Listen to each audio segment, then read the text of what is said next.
Have you got people there? Hi, everyone, and Artfully Connected with Cindy Harrison Facebook group. Welcome and good evening. And as you see tonight, we have Arlene Linton with us. Here I are. There you are. And I see you're wearing your favorite color.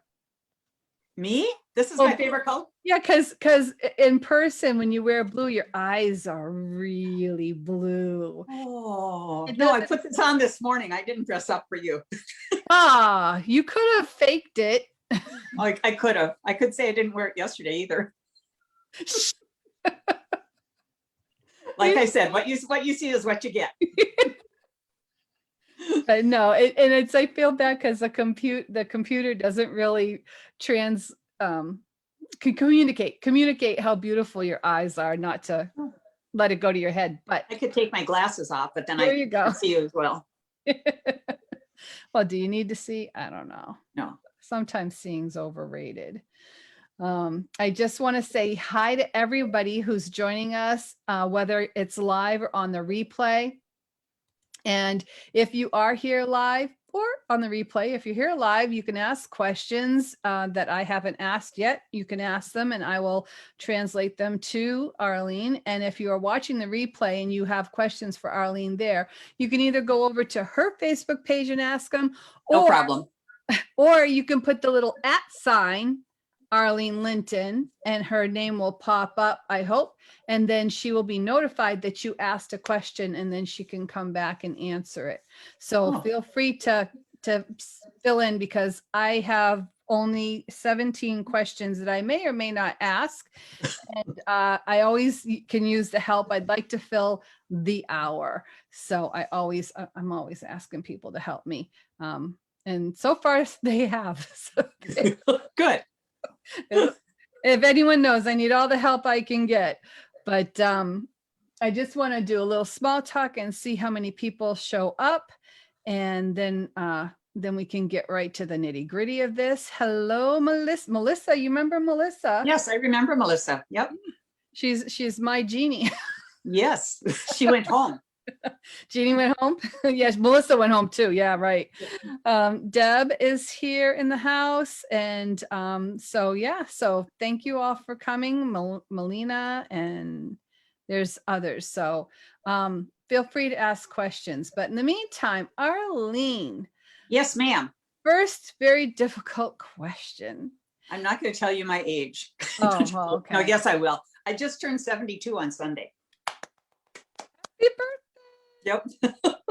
Hey, that's a good milestone, I swear. I mean, yeah, it is. If I can reach 72, woo! and you know, it's not just that you're 72, but it's all of your accomplishments that you've had, you know, in your lifetime. It's you know, it is. That's true for all of us. Yeah. No matter where we are, you know, we have all had accomplishments, and, you know, and to remember that we have done those, you know, throughout our life, however short or long we are, you know. Right. And yeah, just sometimes it's as easy as if you write down on a list of where you've been or what you've done or who you've helped. And you don't always know, like you helped me in so many ways, and you don't always know whose lives you touched.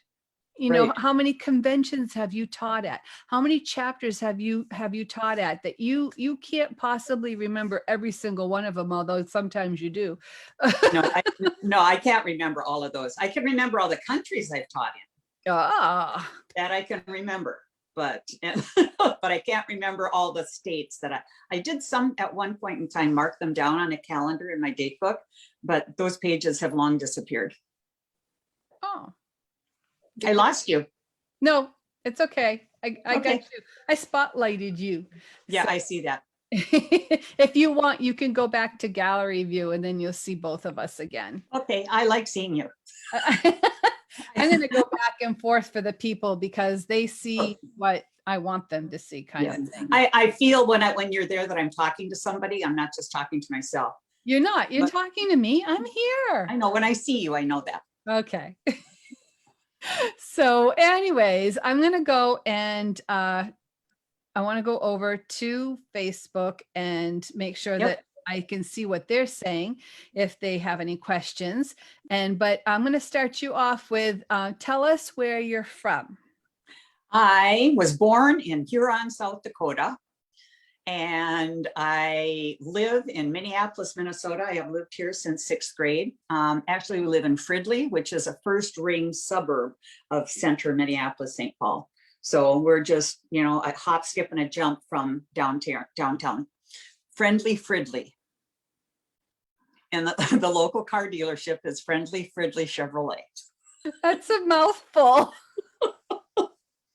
And we're a large suburb. I mean, we've got 29,000 people. So I mean, we're right a mile and a half from the freeway. We're centrally located.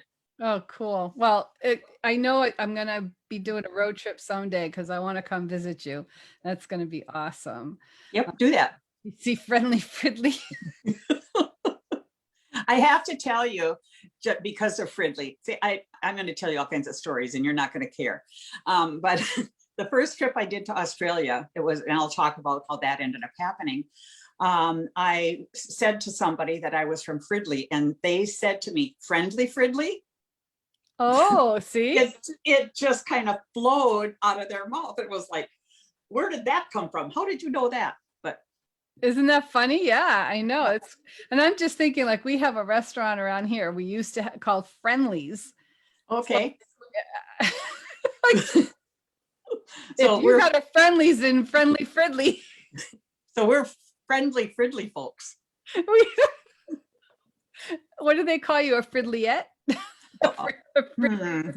I'm not sure. I've never heard that one. A resident of Fridley. Yeah, that's what we are. So, oh my God. Okay, so there you go. That's the first question. You lived there since you were 6 years old. No, 6th grade. 6th grade. So that's like 11. Grade. Yeah, somewhere thereabouts. 11-ish. Yeah. So cool. So, so you never left Fridley. I never left Minnesota. No, there's a couple other suburbs that are real close to here, and that's where my mom and dad moved and where I went to school. And then I have lived in Fridley itself for probably about 45 years. So wow, yeah, that's cool. That's cool. It's one state I haven't visited yet that I'd like to visit one day, as you know. Come in January. It's really nice then. No, I don't think so. I don't even like New Hampshire in January. Never mind. I came and visited you one January. And remember the snowstorm? And remember we what happened? We had to Zoom the class because we could not. It had to be canceled because of the snowstorm. Yeah. And this was before everybody knew about Zoom. Right. Yes. Yeah. But it worked. Well. It worked, and it was an excellent class. And I still have my coasters I'm very proud of. Good for you. I'm very happy with that. So a lot of people are wishing you a happy birthday, so you can go back and check all that out. Thank you. And so thank you all for being here. And if you have any questions, please feel free to put them in the comments and I will ask them for you. Okay, so the next very difficult question. You got 16 to go. Yeah, I know, huh? Don't rush me. Anyway, did you come from an artistic family? Absolutely not. No, I came from a musical family, but in 6th grade, I was taking the clarinet because that's when you did music lessons, and I was going into junior high, and my music instructor said, perhaps I'd rather sing in the choir than play a musical instrument. So I started taking choir with Mrs. Axtell in 7th grade. And after 2 weeks of choir, she asked if I'd rather take a study hall. Oh, no. So my musical abilities aren't real high either.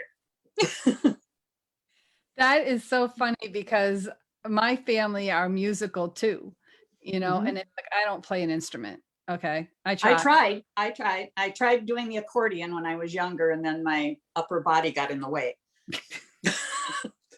I could picture that. Okay. Sorry. I told you I would be brutally honest. Right. You're fun though. Everyone loves you, and because you have such an awesome sense of humor. So So they're all musical. And so how did you find your artistic, how did you finally find your artistic, It was an accident, actually. A good friend of mine took the day off work. She played hooky and I wasn't working that day. And we decided to go antiquing into a really nice area of the southern part of the city. And we ran across a small shop. It was called the Painted Horse, or the Wooden Horse, excuse me, the Wooden Horse. And inside, outside in the windows, display windows, were pieces of furniture that had decorations on them. I didn't know what painted furniture was at that time. I mean, now I know what it was, but it was beautiful furniture decorated. And we went into the store and she had antiques and she, came around and we were looking at some of these beautiful dressers and chairs and chests. And I mean, that were decorated. And she explained that, she had hand painted everything. And I had no concept of what that meant. Absolutely none. And she said, well, come back here. And she had a table going on with 6 people around it. And she was at an easel and she was showing them how to paint. And I stood there, I remember still standing where I was standing at the table. And I looked at these ladies and I said, oh, I would love to be able to do that. And they all stopped what they were doing. They looked up at me and said, you can do this. We didn't know we could either. It took me a year. I was on her mailing list because it was like 30 miles from home. And it took me a year. I got on her mailing list. I was on her mailing list. I went down there. I signed up for her first 6-week course and went down there with Dave. And I bought 1 brush and 6 bottles of Liquitex paint. Took that, and it was the Sharp brush that I use today. Yep, well, not the same brush, but the same brand brush. And I took 6 weeks of classes, unbeknownst to me, and I knew I was hooked. And I wish I would have pulled out one of those beginning folders. I was going to do that earlier, and I forgot. Now I don't know where they are. That'd have been fun to see. I should have had. I'll pull one out, take a picture, and put it on Facebook. Perfect.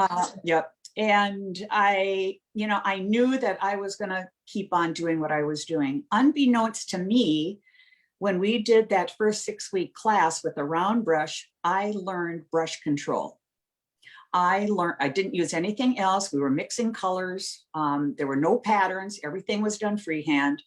And I learned how to do strokes one way, this way, backwards, inside out, double loading, triple loading. Anything you could do with a round brush, I learned how to do. And I was hooked.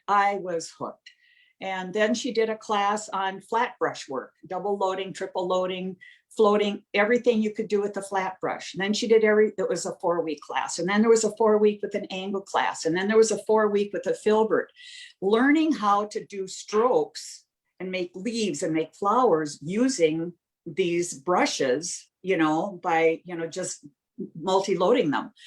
I did not know how valuable that was. I thought everybody learned to paint that way.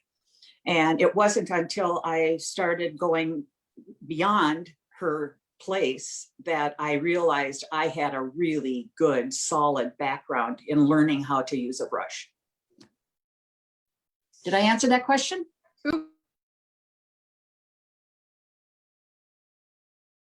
So I'm thinking as you're talking, and I'm thinking, we need that today. Oh, exactly. We need like a refresher course. And so after you did like the 4 weeks of the round brush, did you do a 6 weeks round brush? So 6 weeks round. Sorry. Well, it makes a difference because we did projects. We did projects in that 6 weeks as well. And think it was week. This one I know right where it is. This is week 3. We had to paint freehand. Okay. The flower pot. You can see the Liquitex red, white, yellow, green. Wow. But that was learning how to do it. That I really do. I really think that we should have a course, Arlene. For those of you that have taken a class with me, whether we did the class here the other day or last week or the week before, whenever it was, or at convention, I always say I'm a technique teacher. once we learn technique, I know that personally, once we learn technique, there isn't anything that we can't paint. You know, because we know the techniques, and I'd rather teach people techniques where they can finish something on their own, learning a technique to be able, or learn a technique that you can apply to something else that you're painting. You know, so that's where I come from. I am a technique teacher. Yep. And you're a teacher for life. I tell people that once you've taken a class with me, I'm your teacher forever. Yeah, I heard that. I still have that in my heart. Yep. You can send me pictures. I'll be honest with you. I'll tell you what I think, and you can call me anytime. See, so y'all should take a class from Arlene at least once, because then you have Arlene the rest of your life. No, you should take more. So when did you start? When did you find that?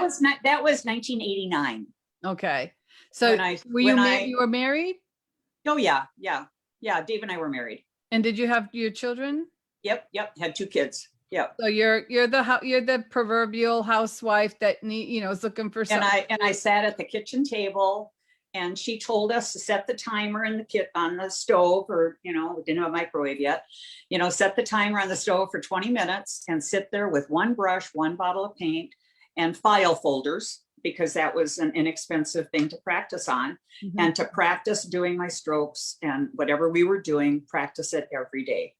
And when we learned how to do like little marigolds, and I bought little flower pots, and I painted marigolds on there with my flat brush for everybody I worked with. There were 7 women I worked with. When we did geraniums, I found these wooden mushroom baskets, and I painted a geranium on for each of the people I worked with. And when we did daisies, I every day practiced what I learned, and that makes all the difference in the world. I agree, because when I was painting for craft fairs, and I was doing it from dawn till wee hours of the morning, like dawn to dawn, I painted every day. And the only time I wasn't painting was making breakfast for the kids, or dinner for the kids, or helping them with their homework or whatever. But I feel like I was a much better painter then than I am today. I totally agree. I'm lucky if I pick up a brush once a week, if I do that for a couple hours. And that's I hardly do that. So it does make a difference.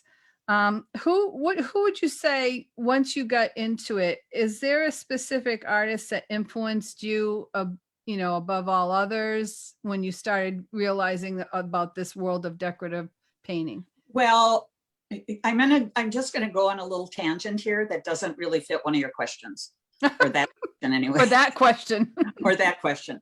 So in 1989, I started taking classes, and I must have taken classes with her for a year or 2 years, kind of in there. And she used to be a instructor for a former well-known folk artist named Pipka, P-I-P-K-A. Yep. Yeah, I had some. So she was one of Pipka's teachers, instructors. Pipka moved out of the city, and so Linda, she started her own little studio. So I found out through her that I went up to Door County, where Pipka has her shop, and found out when I was up, met her, and found out she was having a painting trip to Bavaria. Ooh. And I had learned Pipka's style of painting because of Linda, the Bavarian style, the folk art, learning the techniques. So I signed up to take a class with Pipka to see if I liked her. And I did a Santa. She's known for her Santas. And unbeknownst to me, the Santa I signed up for, the face was the size of my thumbnail. So, and he's sitting over there still. But I wanted to do a big Santa, but I got the little one. But she told us at that class that she was doing this folk art trip to Bavaria. So I decided I was going to go. I was hooked on painting. It was a painting trip. I'd never been to Europe. I was going to go.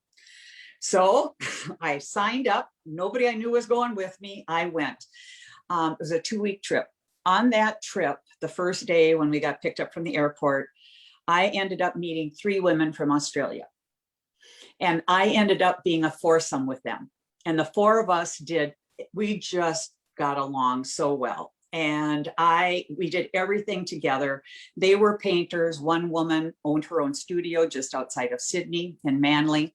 And they invited me to come to Australia. I knew that if I didn't go the next day or the next year, I would lose contact with them, and I never wanted to.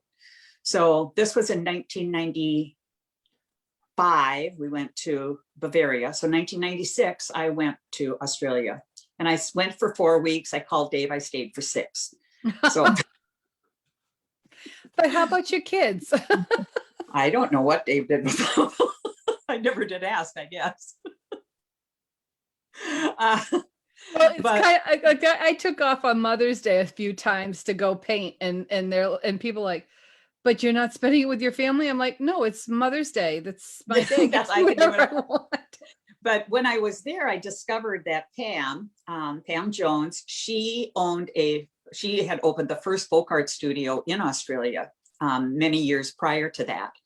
And she still had the studio, and she had people from all over teaching morning, afternoon, evening. As someone who had never taken a painting class except from Linda and Pipka, I was able to take all the painting classes I wanted and not have to pay for any of them. Wow. 2-3 times a day. I mean, I bought my surfaces, but I didn't have to pay for the teaching and the learning. And I learned from some of the best known artists in Australia. I was so fortunate to be able to do that. I was able to go into other people's studios. My friend Carol toured me around, and we drove all over so I could take and be in somebody else's home studio and take classes with them and them and them and them. I was if that could happen to any of us, that we could take and do a 6-week painting vacation. It's kind of like convention, only more relaxed, Yeah. And I realized then how much I knew.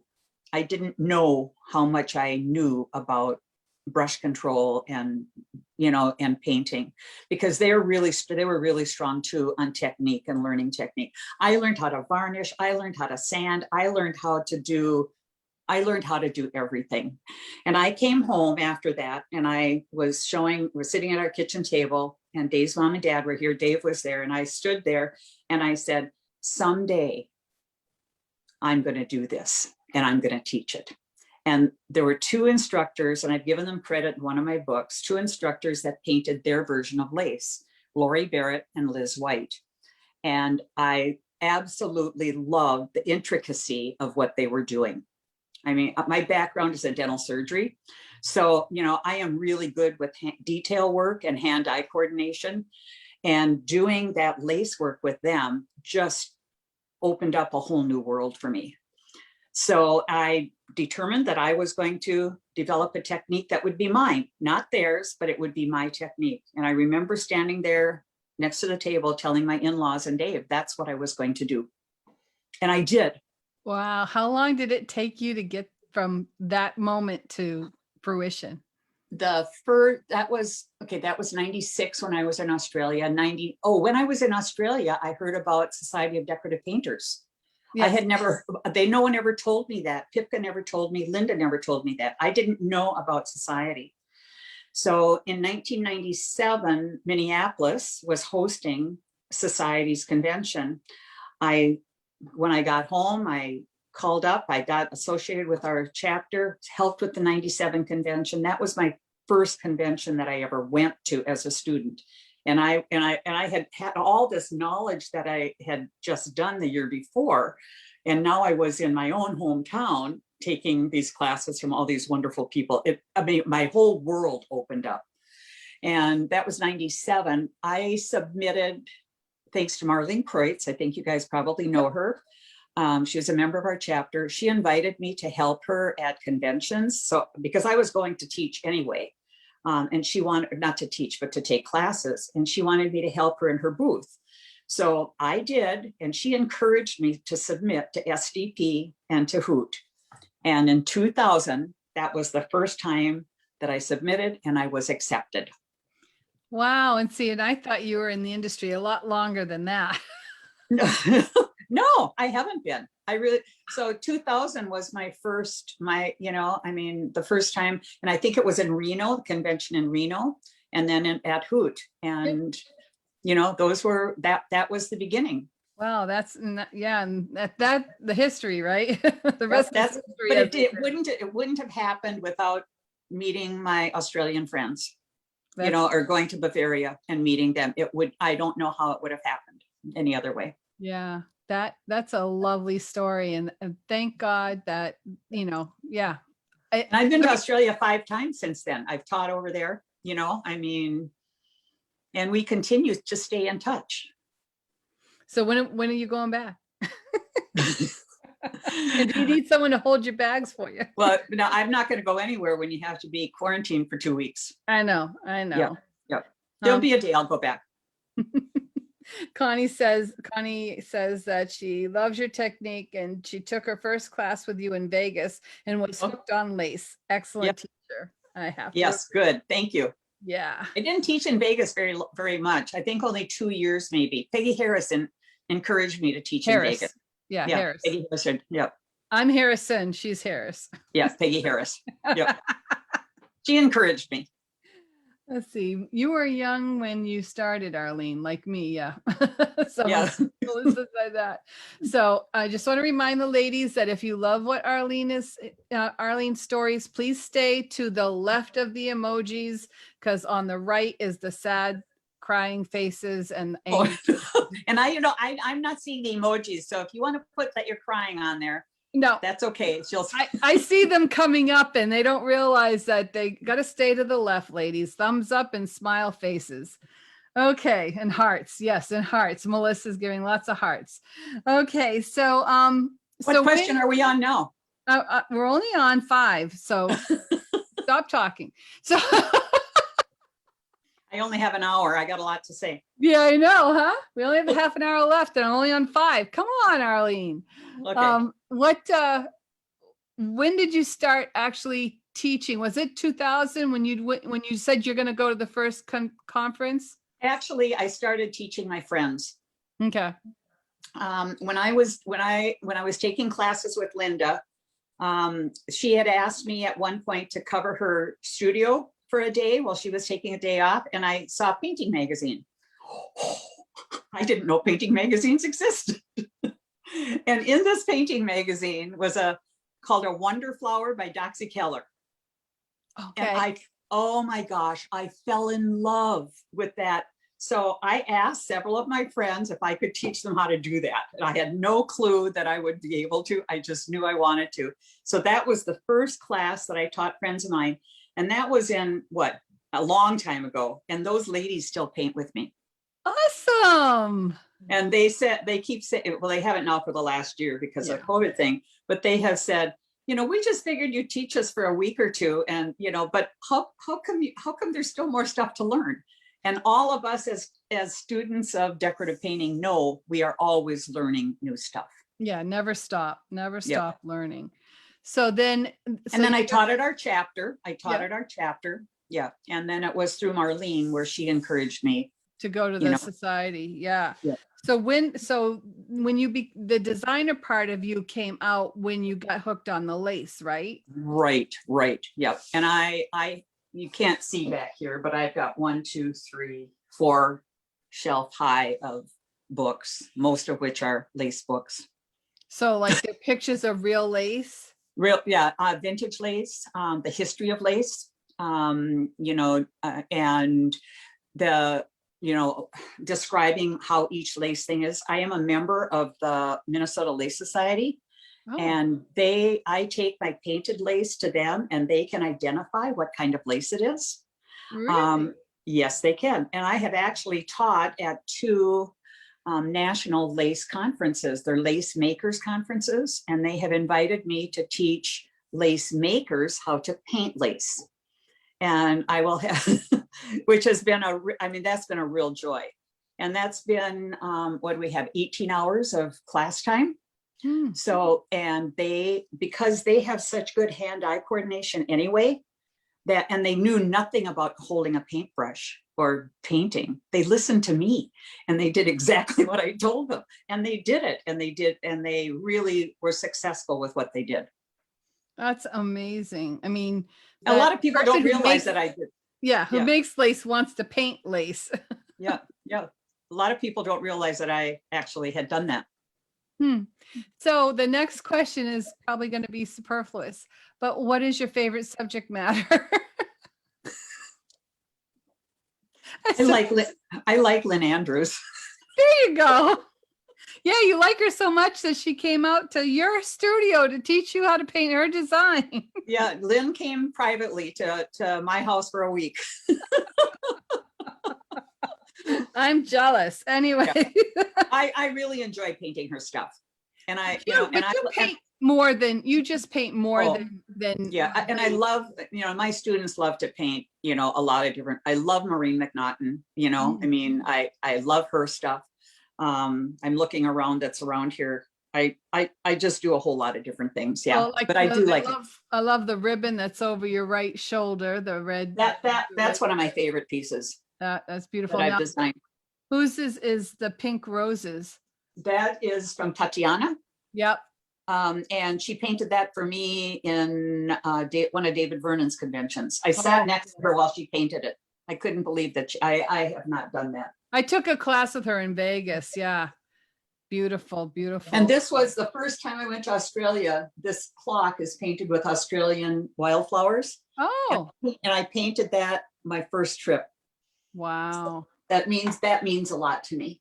That's beautiful. Yeah. And then you got the alphabets over there too, huh? Yeah, that's the food alphabet that was Lynn's. That's the most recent one I finished of hers. Yep. So. Yep. So you keep busy, that's for sure. Okay, so you research to paint your lace designs that you're most well known for. You research them in all these books on the history of lace or the antique version. Right. Yep. And then I use my brush, the brush that I use, the sharp fine line, and I use that in developing techniques so that anybody can do it. And anybody that's listening there that has painted with me and used and painted lace knows that the techniques are really important. Tell them to put a thumbs up or something. Yeah. Do that, people. if they painted with that, and that helps you with everything that you paint. Yeah, they're saying that you're a very talented lady, and there is a way to hold your brush when painting lace. Yes, there is. And I love you, Arlene. That comes from Karen Clover. You learned so much. Thanks, Karen, for being here. She's had a rough time with some dental work, so. Oh yeah, that's hard. Yep. I should know that too. You learned so much from this talented, a patient, a fun teacher. Don't let this go to your head, Arlene, and friend. If you ever get a chance to paint with her, it's a treat. Yes, it is. And Melina puts her thumbs up. So there you go. I just want them to know that technique is important. And once you learn technique, whatever the technique is, once you learn that and you apply it to other things that you do, I don't follow Lynn Andrews. Don't tell her this. I don't follow her techniques for painting her stuff. But it looks like her stuff, because I can see, because I've done both of yours, and I can see how yours could be. It's just a different way of using the brush, but it's the same concept. Right. But I'm using different brushes, and even when she was here at my house, I used her brushes. That was hard. It was really hard, but I was learning something new. Right. Yeah. And we got to challenge ourselves. We just got to do that. So would you say your favorite medium is acrylics? Yes. Have you tried other mediums, or? As a teacher, I feel like I need to be familiar with other mediums. I've done quite a bit of oil. I've taught Genesis when Genesis first came out. I taught that at Joanne Fabrics. I have done pastels. I have done, what's the other stuff? Colored pencil. Colored pencils. I've done colored pencils. I've done a lot of watercolor. and I keep thinking I'm going to like it. And I just keep not doing it on my own. So I have tried, you know, and one year at Hoot, before I had a booth there, I took the whole week, all I did was watercolor classes with a different person every class, because I thought, Mary Spires thought that that would be a good thing for me to do. And I tried. I actually like watercolor, but I don't do it on my own because I don't like how the correctability isn't as correctable as acrylics. Yep. I just and when I like the acrylics, I feel really very comfortable with them. So again, another crazy question here, but what's your favorite technique? Do you and what's your favorite brush? I mean, anyone that knows Arlene knows what these are, right? They know the answers to these. That's why the questions go really fast here. Yeah, these are my favorite brushes right there. Do you ever use any other brush than what is this? Series 3000 number 4 fine line. Yeah. No. Is that like the only brush you use? That's the only brush I use. Except for when you base coat. No, I use that for base coating too. No, like a whole surface. Oh, right.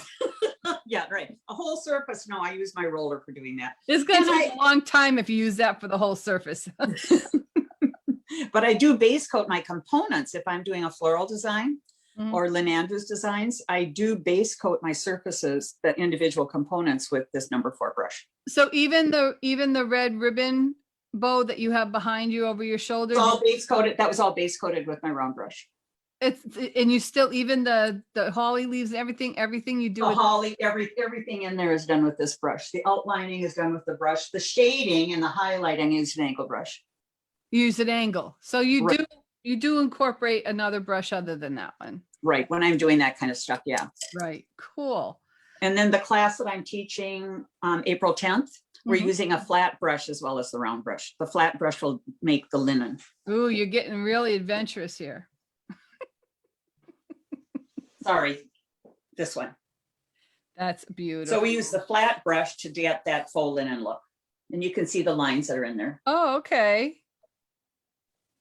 Oh, yeah. Cool. So from a distance, it might look like it's solid, but it's not. It does look like woven fabric. Nice. From linen. Yeah. Yeah. Right. Awesome. How are we doing on the questions so far, Cindy? Oh, we're going down like hotcakes here.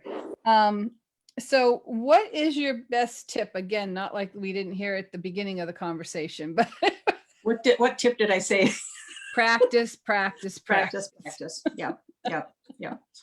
And take, I know we don't have conventions now like we used to, but if you have the ability to take classes like what you are offering now with your online, convention, Cindy, take classes from as many people as you can, because you are going to pick up something, from that individual, and then practice what you learn. Like I said, Lynn Andrews was here. She was trying to teach me how to use her brushes. I just have to practice with that and know how to do that. Will I use that in any of my other things? I don't know, but a time may come when I'm doing a project that I see in a magazine or a pattern packet, and I will think, oh yeah, Lynn did that, and it's going to work for me in that way, because not everything can be done with that round brush. I will agree to that. Not everything. Well, you had a hard time stippling and. Oh yeah, this is true. Dry. Well, I do dry brush with it, so I can't really say that, but I can't stipple with it real well unless I've worn it down real low. I'll give you that one, but you did have quite a few in that container. Yeah, I do. Quite a few of the same brush. And those are just these. There's a ton of them over there. 20 years worth over there in that cupboard, because I'm not going to get rid of them. No, you can use them. They're always there. Even once the fine tip wears off, they're still good for base coating. There you go. See? And floating. Okay. Yeah. Cool. Yes. That's right. That one class I took with you, and you had I don't know, what number it was, but it was like a filbert, but it was the tiniest ever filbert I'd ever held. Right, that 0. Yeah. And you wanted us to side load it. Yes. Yes. When I do my forget-me-nots, yes. Yes, that's what it is, the forget-me-nots. And it was in the center of a little 4x4 square. Oh my. But see, you learn when I took my classes with Linda years ago, and we learned how to use a filbert. How do you side load a filbert? How do you float with it? How do you do all those things with those brushes? You know, those are things that I learned way back when. So whether I'm using a number 8 filbert or a 0 filbert, you know, I mean, the technique is the same. Yeah. It's just, there's not enough hairs in there for me. But it came out beautiful, and your work is just gorgeous. So thank you. I can't even say that doesn't seem strong enough of a sentence. We all do what we do, and we all do what we do. Yeah. So is there a medium, a technique, or a subject that you haven't done yet that you would like to try? No. Is there a country you haven't been to that you'd like to visit? Maybe that's an easier question. I think international travel is, if I see something that I want to try, I've got an extensive library. And one of the things that I've taught when I was in Australia was Grecian antiquities.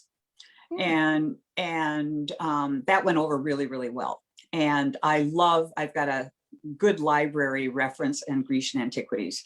And I would love to be able to do more of that. The thing is, there's I do a lot of medieval work as well, Celtic designs and medieval work.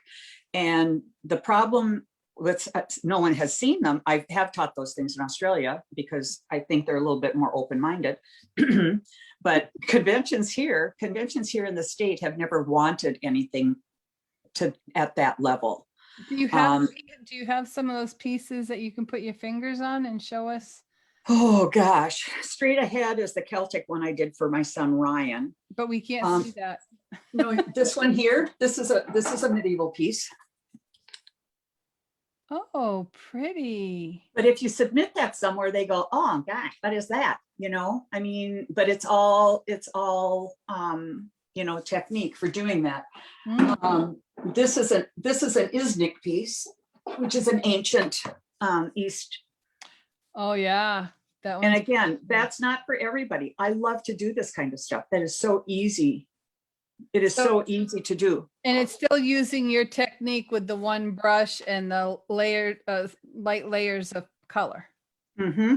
Cool. I'm looking over if I walked over there, I'd have to get that Celtic piece, and there's stuff up in the living room. I don't know. But you should take pictures and post them and as a comment to this interview, because I think I don't know about you guys, but I would love to see them. So if it's something that you'd like to see, let's encourage Arlene to share her talents with us again. I submitted to the NET convention coming up, and I submitted a lot of different things. They took 3 pieces of lace rather than letting me share some of the other things that I can do. And, teaching is my gift. I love to teach. And no matter what it is that I'm teaching, I give it my whole heart. And I would love for people to know that I can paint so much more and I design so much more than just doing lace. Mm-hmm. I would like the opportunity. And I think, Cindy, you'll give me that opportunity. I will definitely give you that opportunity. Yeah. And we also have an audience in Australia, and we go from Australia to Italy. So yeah. And I have taught in Australia, Japan a couple times, Italy, France, England, South America, Mexico. Yep. All over. Definitely see some of this coming down the pike. I can't wait, because I love, especially, I like both pieces you showed, but I especially love the blue and the yellow. This one? Yeah, that one. Or green. That's a lime green. That's a lime green, yeah. But there's the palette on the back. Oh, there. Okay. So do you I know you use folk art for the lace. Are you a folk art, these are Americana paints on this one, just because of the color. This is probably Joe Sonia. Okay. You So know, you bounce all over. You use whatever. Yeah. And I use folk art for my lace because I want my lace strokes and dots to have texture and dimension so that it has the light works with it a little bit more. And folk art, when you put it where you want it, it stays there. It doesn't sink down. And some of the other brands tend to sink. Oh. So that's the reason that I use folk art. And I've used them from the beginning of time. Right. So I have like one bottle of folk art, and that's because you recommended that we use that for the lace. And I must tell you that I do use Martha Stewart for my base coating of surfaces. You do? Because it's got a sealer in it as well, and you don't have to seal your wood pieces before you base coat. Does it still raise the grain so you have to sand it? I always sand anyway, so it doesn't matter. Huh? But that is my go-to for all of my base coating, my initial base coating. Cool. Yeah. I'll have to go check it out then. I might have to go buy a Martha Stewart brand paint. Don't buy the gloss, it's the multi-surface. Multi-surface. There you go. There Yep. you go. So what I know Melissa asked a question a little while ago and I hadn't got to it yet, but she's asking, how many books have you written? What are the subjects? And are you working on a new book? 6 books, all on lace, 3 DVDs, all on lace. They're still available? Maybe.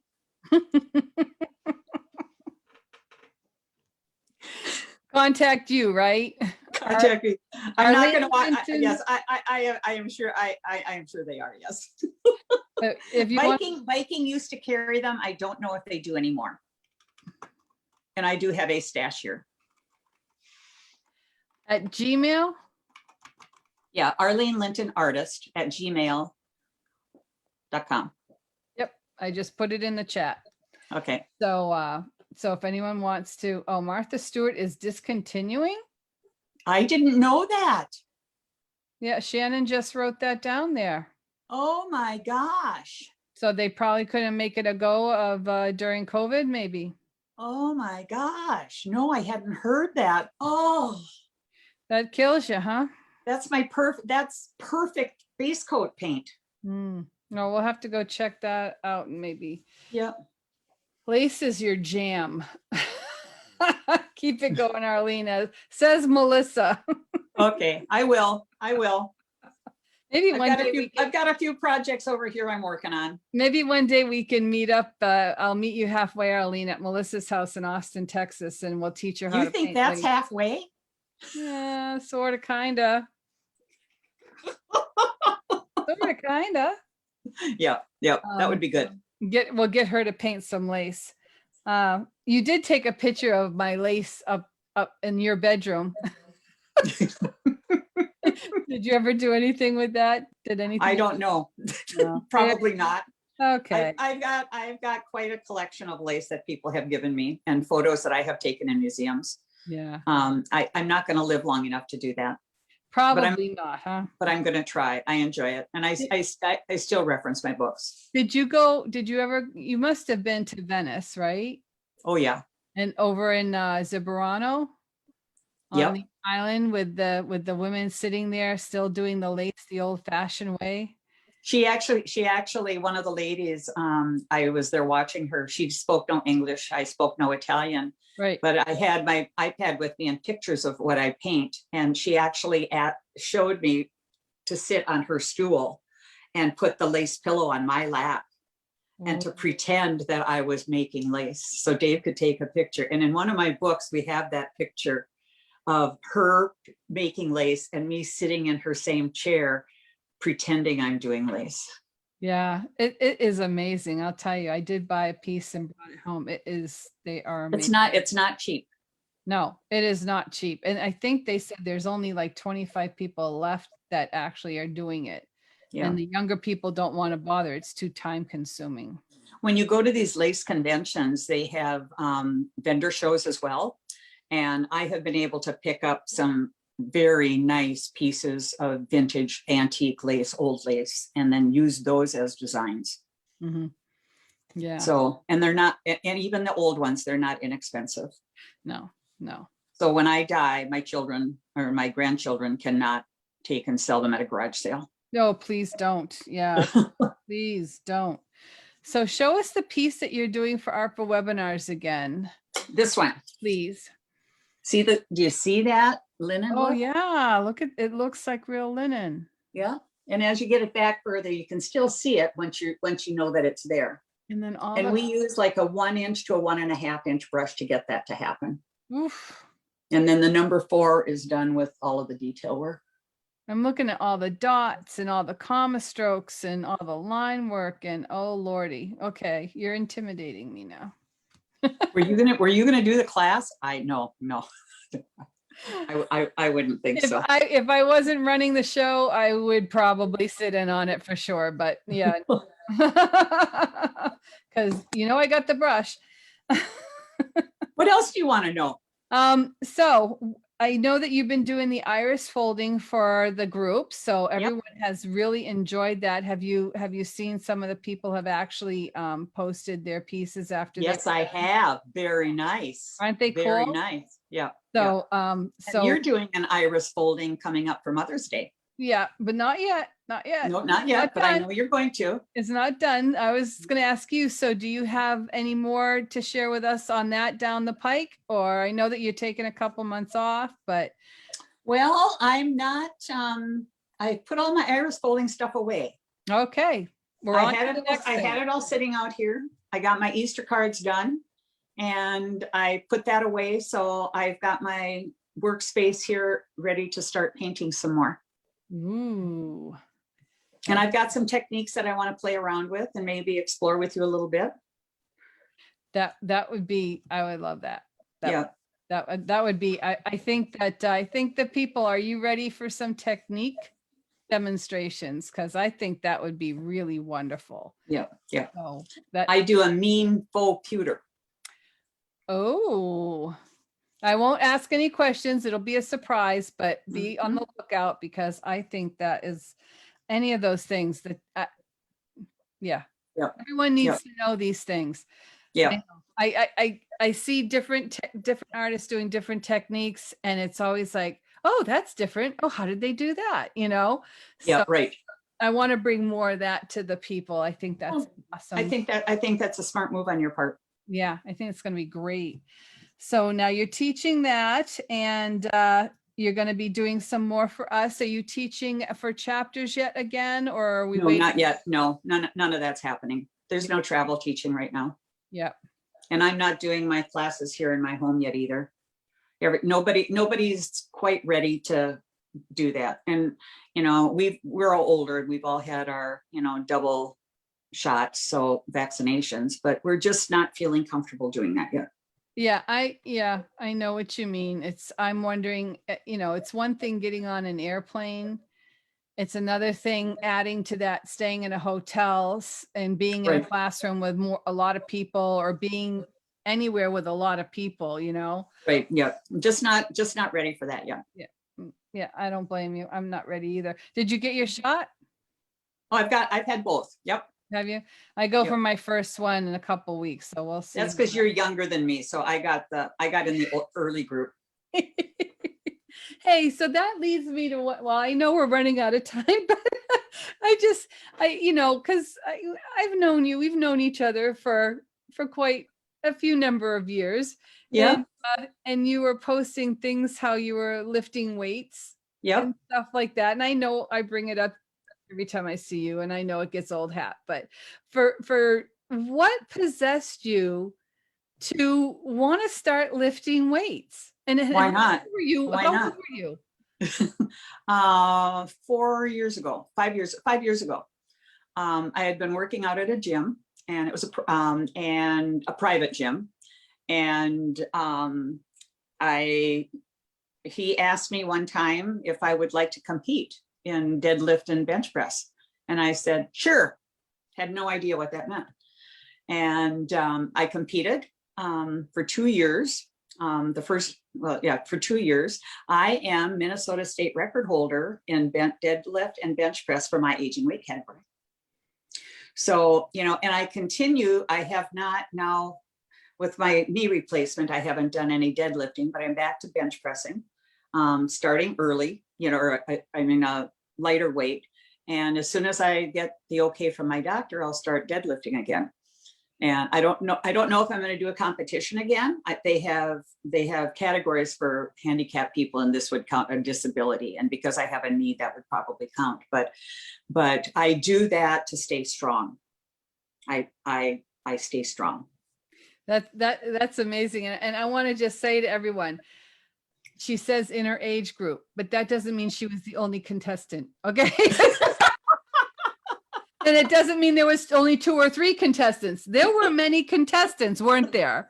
Yes. Yeah. So you're winning that is something. It is. To be Yeah, proud it of. is. It is. It is something. Yeah. And for somebody to be 72 years old and to continue to do that, young people are doing this a lot, but you know, and there's young people who'll be in the gym when I'm there working with my trainer. And it's like, my gosh, you know, I mean, you can do this at any point in your life. And it keeps me strong, and it just helps me mentally, emotionally, as well as physically. Yeah. And you don't have to be, I mean, and I don't look like I lift weights, you know, I mean, you go, oh gosh, she's an overweight old lady, you know, doesn't matter. I'm strong. I can strong. Yeah. Don't piss her off. Just kick butt. Melissa says he must have been cute. Oh, I've got videos of me lifting.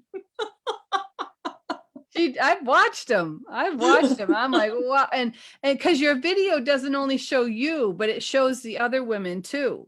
Right. Yeah. So yeah. We know there's other women doing the same thing. So we know right. that she didn't win by default. And my husband comes home by default. Yeah. My husband comes home from running, and he'll do a marathon, like a 5K or something. And I'll say, so how'd you do? And he says, I came in whatever in his age group. And I said, how many people were in that age group though? But you know, when you're in this higher age group, it really means something. It's not like I'm in the, 25 to 31-year-old age group, I mean, I'm in the upper age groups. And, one of my lifting friends that I have worked out with, she's in her 80s and, and she's lifting, and she must weigh about 300 pounds, but she's still lifting and, and bench pressing because she needs to do that for herself. I think she is alone in her weight group, age and weight group. Yeah. But that, I mean, it strengthens your whole core, right? I mean, yes, right. You got to have a strong back, and you got to have strong abdominal muscles to do what you do in addition to the arms. Yeah. And my legs were really strong before I had the knee replacement, which has helped me in my knee replacement tremendously. So that's great. And you're coming along with flying colors. So yep. I'm almost at the 3-month point. I would not even know I had a knee replacement. Excellent. And pain-free? Pain-free? Yep, pain-free. Awesome. So we're going to look forward to seeing more from you, Arlene, and more than just lace. We're gonna expose the rest of America to what the rest of the world already knows about Arlene. There is so much old European art, that we can do here. And, I mean, it's not just American folk art, but I mean, there is so much art history, ancient history, and I mean, just to be able to share where that comes from and then how to reproduce it. Yep. And you can show us how to do that. Yep. I will do that. Awesome. Is that it, Cindy? Are we done? Yeah, I think we're done unless anyone has any other questions, but there's a lot of accolades for you there. And please. Thank you everybody for listening. I don't see you. I don't see the remarks. But I see Cindy's smiling face. And Melissa's like, if you teach a beginner's class, I'll take it. Well, all of those technique with the brushes, you can watch those, Melissa, and you will. This is a beginner class. I teach all my classes at beginner level. It doesn't make any difference what the design looks like. The technique is the technique, and I teach the technique at beginner level.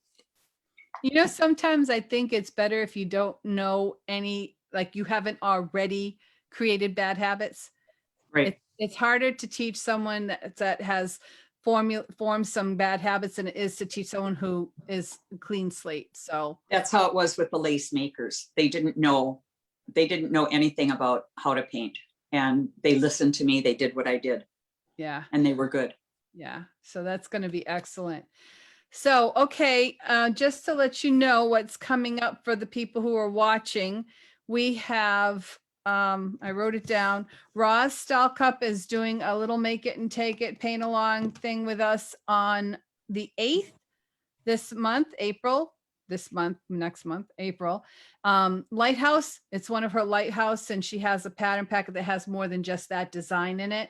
So you can check that out. And then Lydia Steves is going to be doing her little lamb in a colored pencil on a 4x4. That's on the 9th. And I have an interview with Rosemary Reynolds, who is the helping artist rep for, or coordinator for Deco Art Paints. And nice lady. She's a very sweet lady.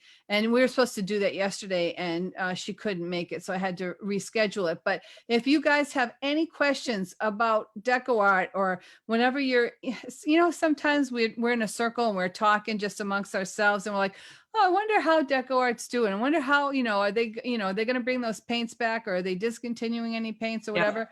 We're going to answer some of those questions.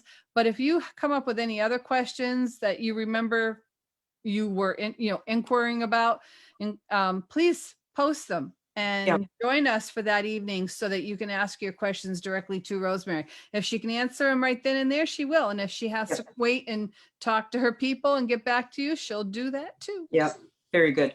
So please join us again and again and again. And until next time, thank you all for hanging out with us. Have a wonderful rest of your week. Bye-bye, ladies. Have a blessed Easter. That's right. Happy Easter.